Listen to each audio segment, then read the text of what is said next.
నమస్కారం. మహాభారత యుద్ధంలోని వీరులు అనగానే మనకు భీష్మ పితామహుడు, కర్ణుడు, అర్జునుడు, ఇంకా దుర్యోధనుడు, ధర్మరాజు లాంటి వాళ్ళే గుర్తుకు వస్తారు. కానీ మహాభారత యుద్ధాన్ని కేవలం మూడు బాణాలతోటి ఒకే ఒక్క గడియలో ముగించగల బార్బరికుడి గురించి మీలో ఎంతమందికి తెలుసు? అసలు ఎవరి బార్బరికుడు? మహాభారత యుద్ధంలో ఇతని ప్రస్తావనే లేదు. కానీ ఇప్పుడు ఇతని గురించి మనం ఎందుకు చెప్పుకుంటున్నాం? బార్బరికుడికి మహాభారత యుద్ధానికి అసలు సంబంధం ఏమిటి అనేది మనం ఈ వీడియోలో తెలుసుకుందాం. బార్బరికుడు భీముడి మనవడు. భీముడి కుమారుడైన ఘటోత్కచుడికి రాక్షస స్త్రీ అయిన మౌర్వికి పుట్టిన ఏకైక సంతానం ఈ బార్బరికుడు. బార్బరికుడికి చిన్నప్పటి నుంచి కూడా తన తల్లి వద్ద అస్త్రశస్త్ర విద్యలన్నీ నేర్చుకుని ఉంటాడు. ఇక పాండవుల గురించి, వాళ్ళ వీరోచిత పోరాటాల గురించి ఎన్నో కథలుగా తన తల్లి దగ్గర నుంచి విని ఏదో ఒకరోజు పాండవులకి కౌరవులకి మధ్య యుద్ధం జరిగే అవకాశం ఉందని చెప్పి ఆ యుద్ధం కోసం ముందుగానే సంసిద్ధంగా ఉంటాడు బార్బరికుడు. చిన్నతనం నుంచి కూడా మహాభారత యుద్ధం పట్ల ఎంతో ప్రేమని పెంచుకొని ఉంటాడు. ఆ యుద్ధాన్ని చూడాలని ఆసక్తిగా ఎదురు చూస్తూ ఉంటాడు బార్బరికుడు. యుక్త వయసు వచ్చే సమయానికి బార్బరికుడు తన తల్లి మాట మేరకు శివుడి కోసం ఘోరమైన తపస్సు చేసి ఆ శివుడి నుంచి 3 బాణాలను వరంగా పొందుతాడు. ఆ తర్వాత బార్బరికుడిని త్రిబాణధారి అని పిలుస్తారు. తర్వాత తన తల్లి కోరిక మేరకు అగ్నిదేవుని కోసం కూడా ఘోరమైన తపస్సు చేసి అగ్నిదేవుణ్ణి ప్రత్యక్షం చేసుకొని అగ్నిదేవుని నుంచి అజేయంగా ఉండమనే ఒక వరాన్ని బార్బరికుడు పొందుతాడు.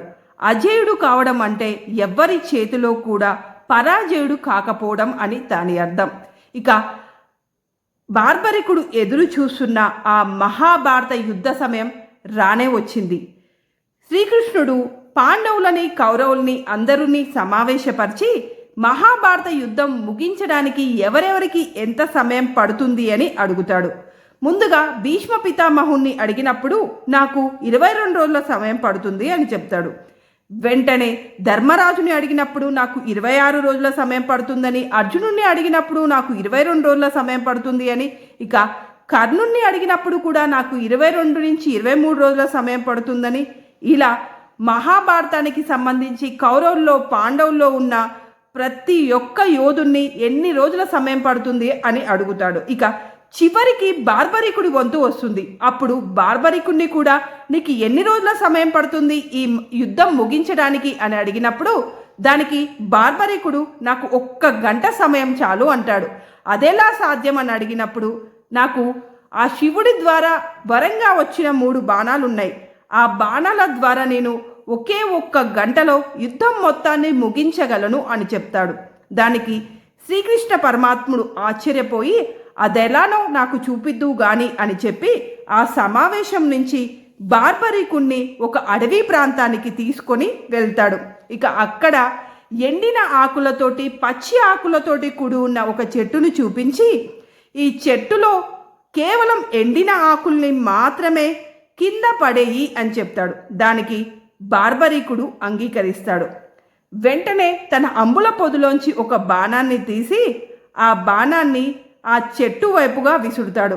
ఆ బాణం వెళ్ళి ఆ చెట్టు పైన ఉన్న పచ్చి ఆకుల్ని ఎండిన ఆకుల్ని అన్నిటినీ గుర్తించి శ్రీకృష్ణ పరమాత్ముడి పాదం చుట్టూ తిరుగుతూ ఉంటుంది. ఆ తర్వాత అది బార్బరికుడి అంబుల పొదలోకి వెళ్ళిపోతుంది. ఇక 2వ బాణాన్ని సంధించినప్పుడు ఆ బాణం వెళ్ళి ఆ చెట్టు పైన ఉన్న ఎండిన ఆకుల అన్నిటికీ గుర్తులు పెట్టుకొని వచ్చి శ్రీకృష్ణ పరమాత్ముడి పాదం దగ్గరికి వచ్చి అక్కడ కూడా ఒక గుర్తు పెట్టి బార్బరికుడి అంబుల పొదలోకి వెళ్ళిపోతుంది. ఇక 3వ బాణాన్ని సంధించినప్పుడు ఆ బాణం ఆ చెట్టులో ఉన్న ఎండిన ఆకులన్నింటినీ కొట్టి కింద పడేస్తుంది. ఆ తర్వాత శ్రీకృష్ణ పరమాత్ముడి పాదం చుట్టూ గిరాగిరా తిరుగుతుంది. అప్పుడు శ్రీకృష్ణ పరమాత్ముడు బార్బరికుడిని అడుగుతాడు, ఎందుకు ఈ బాణం నా కాలు చుట్టూ తిరుగుతుంది అని. దానికి బార్బరికుడు, ఓ యదువంశోద్ధారక, నీ కాలు కింద ఎండిపోయిన ఒక ఆకు ఉంది, అందుకోసం ఈ బాణం నీ కాలు చుట్టూ తిరుగుతుంది. మీరు కాలు తీస్తే ఆ బాణం వెళ్ళి ఆ ఆకును కొట్టివేస్తుంది అని చెప్తాడు. వెంటనే శ్రీకృష్ణ పరమాత్ముడు కాలు తీయగానే అతని కాలు కింద ఉన్న ఎండిన ఆకుని ఆ బాణం కొడుతుంది. ఇక ఆ తర్వాత బార్బరికుడి అంబుల పొదలోకి ఆ బాణం కూడా వెళ్ళిపోతుంది. అది చూసిన శ్రీకృష్ణ పరమాత్ముడికి ఆశ్చర్యం అవుతుంది. కేవలం 3 బాణాలతోటి ఇదంతా ఎలా చేయగలిగాడు అని. ఇక శ్రీకృష్ణ పరమాత్ముడు బార్బరికుడిని అడుగుతాడు, ఒకవేళ నువ్వు మహాభారత యుద్ధంలో గనక పాల్గొంటే ఎవరి పక్షాన ఉంటావు? పాండవుల పక్షాన ఉంటావా, కౌరవుల పక్షాన ఉంటావా అని అడుగుతాడు. దానికి బార్బరికుడు, ఎవరైతే బలహీనులుగా ఉంటారో వాళ్ళ పక్షాన ఉంటా అని చెప్తాడు. అయితే పాండవులు బలహీనులు, ఎందుకంటే వాళ్ళ తరపున కేవలం 7 అక్షోహిణుల సైన్యం మాత్రమే ఉంటుంది. ఇక కౌరవుల తరపున 12 అక్షోహిణుల సైన్యం ఉంటుంది. అయితే ముందుగా బార్బరికుడు పాండవుల పక్షాన ఉంటాడు. కౌరవులు బలహీనులైపోతారు. అప్పుడు కౌరవుల పక్షాన యుద్ధంలో పాల్గొంటాడు బార్బరికుడు. ఇక పాండవుల పక్షాన ఉన్న శత్రువులని, చెడ్డవారినందరినీ ఆ బాణాలు చంపేస్తాయి. ఇలా జరిగితే కురుక్షేత్రం మొత్తం మారణ హోమం జరుగుతుంది. ఎంతో మంది అతిరథ మహారథులు చేసిన శపథాలన్నీ నెరవేరవు. అలా జరగకూడదని ఆలోచించిన శ్రీకృష్ణుడు బార్బరికుణ్ణి ఒక వరం కోరుకుంటాడు. ఓ బార్బరిక, నాకొక వరం ఇస్తావా అని శ్రీకృష్ణుడు అడుగుతాడు. దానికి బార్బరికుడు సంతోషంగా ఇస్తాను అంటాడు. వెంటనే శ్రీకృష్ణుడు, నీ తలను త్రుంచి నాకు ఇవ్వగలవా అంటాడు. దానికి బార్బరికుడు, నా తలే ఎందుకు అని అడుగుతాడు. దానికి యుద్ధ భూమికి ఒక వీరుడి తల అవసరం ఉంది, అందుకోసం నీ తలని నాకు ఇవ్వగలవా అని అడుగుతాడు.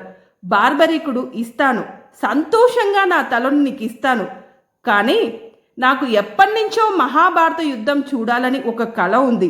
దానికోసం నా తలకి మాత్రం ప్రాణం ఇచ్చి ఆ యుద్ధాన్ని చూసేలాగా నాకు వరం ఇవ్వా అని అడుగుతాడు. శ్రీకృష్ణుడు వెంటనే సంతోషంగా సరే అని చెప్పి బార్బరికుడి మొండం నుంచి తలను త్రుంచి కురుక్షేత్ర ప్రదేశంలో, మహాభారత యుద్ధం జరిగే ప్రదేశంలో ఎత్తుగా ఉన్న ఒక కొండపైన బార్బరికుడి తలను ఉంచుతాడు. ఇక మహాభారత యుద్ధం మొదలవుతుంది. మొత్తం 18 రోజులు మహాభారత యుద్ధం జరుగుతుంది. మహాభారత యుద్ధం 18 రోజులు జరిగిన తర్వాత, ముగిసిపోయిన తర్వాత పాండవులందరూ ఒక దగ్గర సమావేశం అవుతారు. ఈ యుద్ధంలో వాళ్ళని ఎవరో కాపాడినట్లు పాండవులకు అనిపిస్తుంది. ఆ యుద్ధం వాళ్ళు చెయ్యనట్లు, వాళ్ళకేదో జరిగినట్లు, వాళ్ళేదో యోగామాయలోకి వెళ్ళిన సమయంలో ఆ యుద్ధం మొత్తం ముగిసిపోయినట్టు పాండవులకు అనిపించి ఆ సమావేశంలో 5 పంచపాండవులు మాట్లాడుకుంటూ ఉంటారు. ఆ సమయంలో శ్రీకృష్ణ భగవానుడు అక్కడికి వచ్చి మహాభారత యుద్ధం ఎలా జరిగింది అనే విషయం పూర్తిగా కొండపైన ఉన్న బార్బరికుడి తలకి మాత్రమే తెలుసు. మీరందరూ వెళ్ళి బార్బరికుడి తలను అడగండి, అప్పుడు ఆ తల మహాభారత యుద్ధం ఎలా జరిగిందో చెబుతుంది అని శ్రీకృష్ణుడు చెప్తాడు. వెంటనే పాండవులందరూ కలిసి కొండపైన ఉన్న బార్బరికుడి తల వద్దకు వెళ్ళి అడగ్గా దానికి బార్బరికుడు, మొత్తం 18 రోజుల ఈ యుద్ధంలో యుద్ధభూమి చుట్టూ ఏదో ఒక చక్రం తిరుగుతూ కనిపించింది, అది తప్ప నాకిక్కడ ఇంకేమీ కనిపించలేదు. ఆ చక్రమే మొత్తం యుద్ధం చేసింది, ఆ చక్రమే శత్రువులందరినీ చంపేసింది, ఆ చక్రమే చెడ్డవారినందరినీ తునకలు చేసింది, అదే నాకు ఇక్కడ కనిపించింది, ఇంకెవ్వరూ కనిపించలేదని బార్బరికుడు పాండవులకి చెప్తాడు. వెంటనే పాండవులకి పూర్తి విషయం అర్థమైపోతుంది. మహాభారత యుద్ధం మొత్తం చేసింది పాండవులు కాదు, కేవలం కృష్ణ భగవానుడు సంకల్పం చేతనే ఇదంతా సాధ్యమైంది అని. ఆ తర్వాత పాండవులు, శ్రీకృష్ణుడు కలిసి బార్బరికుడి తలను తన మొండానికి కలిపి ఖననం చేస్తారు. ఇక ఆ విధంగా బార్బరికుడి కథ సమాప్తమైపోతుంది. మహాభారత యుద్ధం కోసం తన ప్రాణాన్ని సైతం తృణప్రాయంగా ఇచ్చిన బార్బరికుడికి మన భారతదేశంలోనే ఎన్నో గుళ్ళున్నట్లు పురాణాలు చెబుతున్నాయి. ఇక ఇంతటి గొప్ప వీరుడి గురించి మీలో ఎంతమందికి తెలుసు?